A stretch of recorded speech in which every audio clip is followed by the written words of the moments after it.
Disturb થઈ જવાનું. આપણી એજ્યુકેશન સિસ્ટમ, ડિવોર્સિસ રેશિયો. પહેલા મારી પાસે દર અઠવાડિયે 1-2 સુસાઇડના કેસ આવતા હતા, અત્યારે 4-5 થયા છે. રાજકોટ જેલમાં અમે ગયા હતા પ્રવચન કરવા. ઘણા એમ થાય તમારે કેમ જેલમાં જવું પડ્યું? હું રાજકોટ જેલમાં ગયો અને વ્યાસ સાહેબ ને વોરા સાહેબ ને બધા જેલર મેં પ્રશ્ન પૂછ્યો કે સાહેબ રાજકોટની જેલમાં કેટલા કેદી છે? 200-300 હશે. મને કે ના, એ તો જિલ્લા જેલ હતી ત્યારે, હવે તો સેન્ટ્રલ જેલ થઈ ગઈ, 900નો વધારો થયો છે. સરસ, ગુજરાતનો વિકાસ થયો. જેલોની સંખ્યા વધે, કેદીઓની સંખ્યા વધે, મેન્ટલ હોસ્પિટલ વધે, વૃદ્ધાશ્રમ વધે. It's not sign of real development. પણ તકલીફ શું છે? નાની નાની બાબતમાં ગુસ્સે થઈ જવાનું, મારામારી કરી દેવાની. સુરતમાં ગ્રીષ્મા નામની છોકરીના ગળા ઉપર ફેનિલ કટર ફેરવી નાખે, છરી ફેરવી નાખે ને મારી નાખે. It's a sign of love. Love તો માવજત કરે, મર્ડર ના કરે. લવ માવજત કરે. લવ છેલ્લા શ્વાસ સુધી સાચવે. જેના માટે પ્રેમ હોય, એના માટે આદર હોય, રિસ્પેક્ટ હોય, ઘસાવાની ભાવના હોય. કઈ ડિરેક્શનમાં આપણી યુવા પેઢી જઈ રહી છે? હવે એક પ્રસંગ મારે આંખ ખોલી નાખ્યો, બધાને કહેવો છે. રાજકોટના એક ડોક્ટર 15 દિવસ પહેલા મને ફોન આવ્યો, રડવા લાગ્યા. મને કે સ્વામીજી સમય આપો, તાત્કાલિક મળવું પડશે. બોલાવ્યા. શું તકલીફ છે? મને કે મારો દીકરો 12th ની અંદર એના 99%, not percentile, percentage. He got admission in MBBS college. MBBS માં એડમિશન લીધું છે. સરસ કહેવાય, તમે ડોક્ટર, પત્ની ડોક્ટર, દીકરો પણ MBBS માં એડમિશન લીધું. મને કે સ્વામી તકલીફ હવે થઈ છે. ફર્સ્ટ MBBS માં ફેલ થયો, સેકન્ડ MBBS માં ફેલ થયો. એને મને પૂછ્યા વગર 2.5 લાખ રૂપિયા વ્યાજવા લીધા છે અને બાઇક લઈ લીધું છે. ડ્રગ્સના રવાડે ચડી ગયો છે, સાયકિક બની ગયો છે. મારી પાસે એને લઈ આવ્યા, કાઉન્સિલિંગ એનું કર્યું. અત્યારે એને MBBS છોડી દેવું પડ્યું. રાજકોટમાં કમ્પ્યુટરના ક્લાસમાં હવે શીખવા માટે બેઠો છે. એક ડોક્ટરનો દીકરો MBBS માં મળેલું એડમિશન. સાહેબ સરડવા સાહેબ, એજ્યુકેશન સિસ્ટમમાં કૈલાસ સાહેબ આ નાખો થોડુંક. ખાલી ફિઝિક્સ, કેમિસ્ટ્રી, બાયોલોજી બધાને નહીં હારા બનાવે, થોડીક આ સિસ્ટમમાં નાખો. ખૂટતું તત્વ આ છે. હમણાં એક વાલી મારી પાસે આયા, મને કે સાહેબ મારો દીકરો બહુ આઉટ લઈને ચડી ગયો. શું થાય છે? મને કે બાઇક માગે છે. લઈ આપો ને સગવડ હોય તો. મને કે હજી હાથમાં ભણે છે. તો ના લઈ આપતા. 7th માં ભણે છે, બાઇક માગે છે. મેં તું સમજાવો. મને કે બહુ સમજાયો, માનતો જ નથી. હવે જીત લઈને બેઠો છે કે તમે બાઇક નહીં લઈ આપો તો હું ટ્રક જતો હશે ને 150 ફૂટ રિંગ રોડ પર, એમાં નીચે જતો રહીશ, પછી હું મરી જઈશ. પછી તમારી બાઇકની ચિંતા જ નહીં. આવો ઉપાય એણે મને બતાવ્યો છે. એ કે સાઈ મારી પત્ની રડે છે, હું રડું છું, પણ માનતો જ નથી. અને અમને 5 દિવસની ટાઈમ લાઈન આપી છે. 5 દિવસમાં બાઇક લાવો નહીં તો દીકરો જતો રહેશે. એટલે મેં કીધું તો એને લઈ આવજો મારી પાસે. મને કે લઈ આવજો નહીં, લાયો જ છું. સ્કૂલે નથી ગયો. મને કે એને નક્કી કરી દીધું છે બાઇક આવે પછી સ્કૂલ જશે. રાજકોટની સ્કૂલમાં ભણે છે, 7મામાં. કીધું લાવો મારી પાસે. તો ઓફિસમાં એને બેસાડ્યો. એના બાપને મેં બહાર મોકલ્યા. મેં કીધું આને થોડો ICUમાં નાખવો પડશે. એટલે મેં પેલા મારી પાસે તમારા જેવા કોઈ હરિભક્ત કાજુ કતરી લઈને આવ્યા હતા, પ્રસાદ પેંડા કાજુ કતરી. એટલે મેં એને મોઢામાં મૂકીને ખવડાવ્યું, એની ટ્રીટમેન્ટ આપી. ઇમોશનલ થોડું બેલેન્સ રાખવું તો મને ડિપોઝિટ કરતા ફાવે ને. 20 મિનિટ સુધી એનું કાઉન્સિલિંગ કર્યું, બધું સરસ રીતે સમજાયું. પછી મેં એને કીધું કે બેટા હવે શું કરીશ? મને કે તમારો કન્વિન્સિંગ પાવર ગજબનો છે. તમે સખત રીતે સમજાવો છો, એકદમ ટેક્ટફુલી સમજાવો છો, લોજિકલી સમજાવો છો, સ્પિરિચ્યુઅલી સમજાવો છો. તો મારી તમને એક વિનંતી છે, મારા પપ્પાને સમજાઈ દો ને, બાઇક લઈ આપે.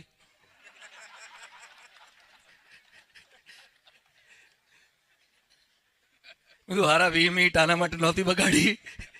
મારી 2 કાજુ કતરી ખાઈ ગયો લેવા દેવા વગરનો.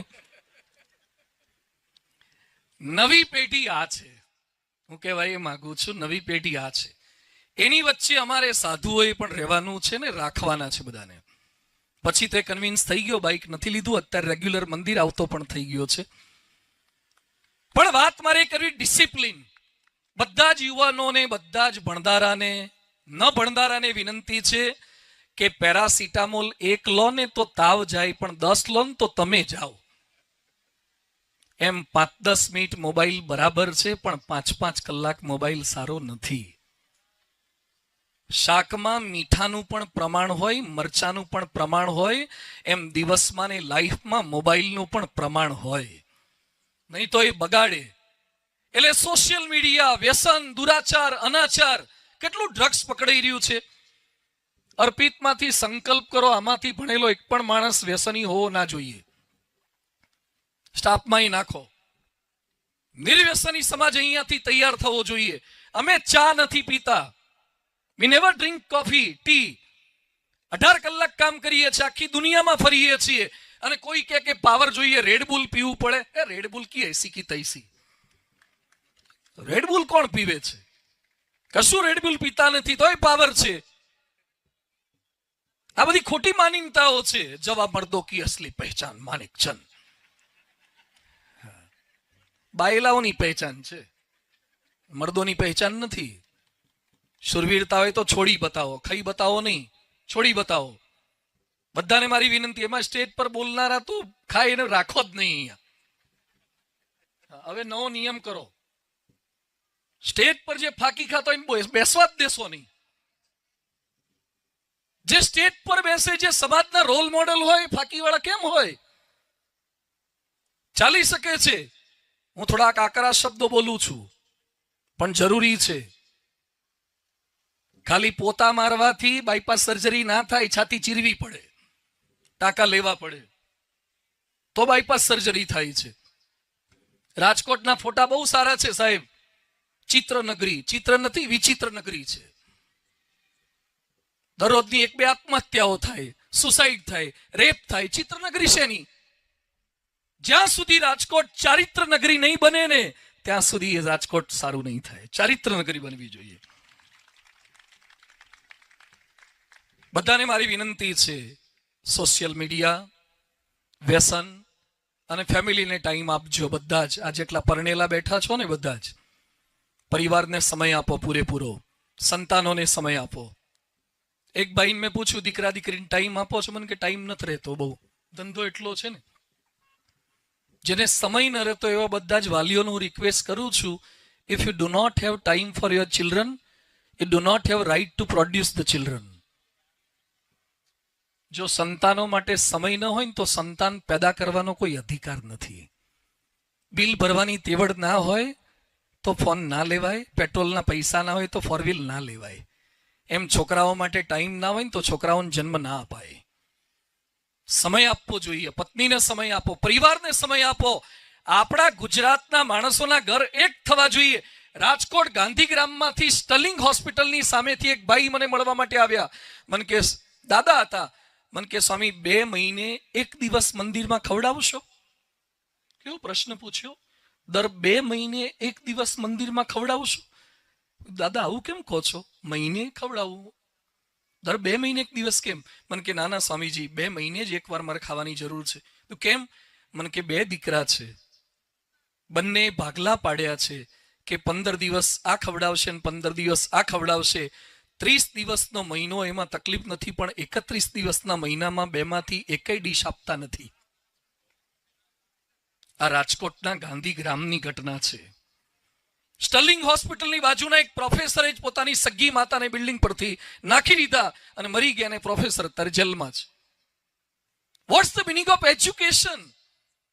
તમે એમ માનો છો કે ડોક્ટરો વધી જાય, એન્જિનિયરો વધી જાય? મારી પાસે ડોક્ટરો રડવા આવે છે, એન્જિનિયરો રડવા આવે છે. આ રાજકોટના પેલા બિઝનેસમેન બિલ્ડરે આત્મહત્યા કરી, એના 3જા દિવસે રાજકોટના બહુ જ મોટા બિલ્ડરનો મને ફોન આવ્યો છે. મને કે જલ્દી ટાઈમ આપો, મારે લટકવું પડે એવું છે. બહાર પરિસ્થિતિ આ છે. એટલે લાસ્ટ ટોપિક મારો છે ડિવોશન. ભગવાનમાં શ્રદ્ધા પૂર્ણ રાખો. We are all engineers. અમે કોઈ અભણ બાવા નથી. ભારતીય સંસ્કૃતિ ઋષિની સંસ્કૃતિ છે ને કૃષિની સંસ્કૃતિ છે. We have dedicated our whole life for the society, for nation. I was the single son of my parent. Although we left our parent for the people like you. For nation. અમારે એક રૂપિયાની અપેક્ષા નથી, પણ રાષ્ટ્ર ભારત કેમ મહાન ન બની શકે? થઈ જ શકે. એટલે ડિવોશન, જે ભગવાનમાં તમે માનો છો, પૂર્ણ શ્રદ્ધા રાખો, થોડોક સમય આપો. મનમોહન સિંહ 10 વર્ષ ભારતના વડાપ્રધાન રહે તો એ શીખ ધર્મની પાઘડીને ટકાવી શકે છે. પાકિસ્તાનનો કેપ્ટન ઇન્ડિયા વર્સિસ પાકિસ્તાનની મેચમાં લોન પર 5 વખત નમાજ પઢી શકે છે. તો આપણે હિન્દુ હોઈએ કે જે ધર્મના હોઈએ, એના રિચ્યુઅલ્સનું પાલન કેમ ન કરી શકીએ? We can do, we have to do. કરી શકવું જોઈએ. નરેન્દ્રભાઈ મોદીને યાદ કરવા છે. હું રાજકારણની વાત કરવા માટે નથી આવ્યો. એ વ્યક્તિમાં જે ગટ્સ છે, એ વ્યક્તિમાં જે કમિટેડ નેચર છે. અમેરિકાએ વિઝા આપવાની ના પાડી હોય ને અમેરિકા રેડ કાર્પેટ વાંકું વળીને પાથરે, એ આપણા વડાપ્રધાનની તાકાત છે. અને અમેરિકાના ઓડિટોરિયમની અંદર 50,000 ને લાખ અમેરિકાનો સાંભળવા આવે, એ આપણા વડાપ્રધાનની તાકાત છે. તો કમિટેડ નેચર. જ્યારે ઇંગ્લેન્ડના આઈસીએસ અધિકારી, એ સમય આઈએસ નહોતું, આઈસીએસ હતું સુભાષચંદ્ર બોઝના સમયમાં, બ્રિટન એક્ઝામ લેતું હતું, ત્યાંથી ઇન્ડિયામાં આવતા એ લોકો, ત્યારે ત્યાં એ લોકોને કહેવામાં આવતું કે ભારતમાં તમે સિવિલ સર્વિસીસ કરવા જાઓ છો ને, તો 2 વ્યક્તિનું ખાસ ધ્યાન રાખજો. 2 કયા વ્યક્તિ? એક હાફ નેકેડ ફકીર મિસ્ટર ગાંધી, જે અડધા જ કપડા પહેરે છે પણ બાકીના કાઢી લે એવા છે. હાફ નેકેડ ફકીર છે પણ એ ખતરનાક છે. અને બીજા મિસ્ટર પટેલ, સરદાર પટેલ, એ બ્લેન્ક ચેક પર સહી કરી દે એવા છે. આજથી 100 વર્ષો પહેલા પણ બ્રિટનને ભારતના 2 જ માણસની બીક હતી, અને બંને ગુજરાતી હતા. આજે પણ આખા વિશ્વને ભારતમાંથી 2ની જ બીક છે, ને 2 ગુજરાતી છે.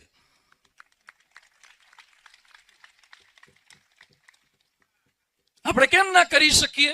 ચોક્કસ થઈ શકે એમ છે. તો ડિવોશન, અધ્યાત્મને સાથે રાખીને. અમેરિકન કરન્સીમાં લખે છે ઇન ગોડ વી ટ્રસ્ટ. હું વોશિંગ્ટન ડીસીમાં ગયો છું અને ત્યાં પાર્લામેન્ટમાં લખ્યું છે વી ટ્રસ્ટ ઇન ગોડ. બધે લખ્યું છે. તો આપણે કેમ નથી માનતા? તો પૂર્ણ શ્રદ્ધા સાથે. જિંદગીના કેટલાક પ્રશ્નો એવા છે જેના જવાબ ગૂગલમાં નથી મળતા, માઇક્રોસોફ્ટમાં નહીં મળે. એટલે લગ્નના 25 વર્ષે પણ બિલ ગેટ્સને છૂટાછેડા લેવા પડ્યા. જેફ બેઝોસનું પણ છૂટું થયું. કોલાવરી ડીની ડાઈ વાતો કરનારા ધનુષનું છૂટું થયું. અને ફિલ્મના પડદા ઉપર સત્યમેવ જયતેની મીઠી મીઠી વાતો કરનારા આમિર ખાનને તકલીફ થઈ છે. અને પેલાને 55 વર્ષે તજી ગોઠવાતું નથી હરખું.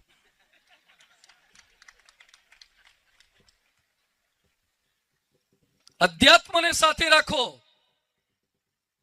પરણ્યા પછી ફિઝિક્સ, કેમેસ્ટ્રી, બાયોલોજી લગભગ કામ લાગતું નથી. બરાબર છે ને સાહેબ? ઘરમાં તમે કલેક્ટર લગભગ નહીં હો. હા, ઘરમાં ધાર્યું ન થાય. બરાબર ને? બધા બેઠા છે, આ તો ફ્રેન્ડલી કન્વર્ઝેશન છે. પણ બધાને એક જીવન જીવવાની વિદ્યા શીખવાની છે. એના માટે અધ્યાત્મ જરૂરી છે. તો આજે ખાસ બધાને વિનંતી છે. સરસ કાર્યક્રમનું આયોજન કર્યું છે. ઘણું મોડું થયું છે, બધાને જમવાનું પણ બાકી છે. અને બધા સરસ આજે સંકલ્પ કરીએ. ભારત મહાન હતું, કેમ મહાન ના કરી શકીએ? આપણે આટલા 1.25 અબજની જનસંખ્યા, આટલા સંતો, આટલા અવતારો, વિશ્વમાં આટલા ભગવાન ક્યાં પ્રગટ થયા છે? રામ ભગવાન, કૃષ્ણ ભગવાન, સ્વામિનારાયણ ભગવાન, આવા પવિત્ર સંતો આપણા દેશમાં છે. આપણે બધા જ સાથે મળીને ખોલા ઉપાડ કરીએ ને, આઝાદી કા અમૃત મહોત્સવ, અને વિશ્વ આખાની અંદર ભારતનું નામ રોશન થાય એ લેવલ સુધી આપણે ભારતને પહોંચાડવું છે. છેલ્લે એક વાત બોલીશ, બધા જમણો હાથ ઊંચો કરીને પછી એનજી લાવજો. यूनानो मिस्र रोमा सब मिट गए जहां से, अब तक रहा है बाकी नामो निशा हमारा, कुछ बात है कि हस्ती मिटती नहीं हमारी, सारे जहां से अच्छा, जोरથી બોલો, सारे जहां से अच्छा. આખા વિશ્વમાં ભારત જેવો શ્રેષ્ઠ કોઈ દેશ નથી, હિન્દુસ્તાની પ્રજા જેવી કોઈ પ્રજા નથી. અને આપણે બધા જ સાથે મળીને એવી મહેનત કરીએ કે આખા વિશ્વને ભારતના કદમોમાં ઝૂકવું પડે અને અત્યારે પ્રયત્ન બધા જ કરી રહ્યા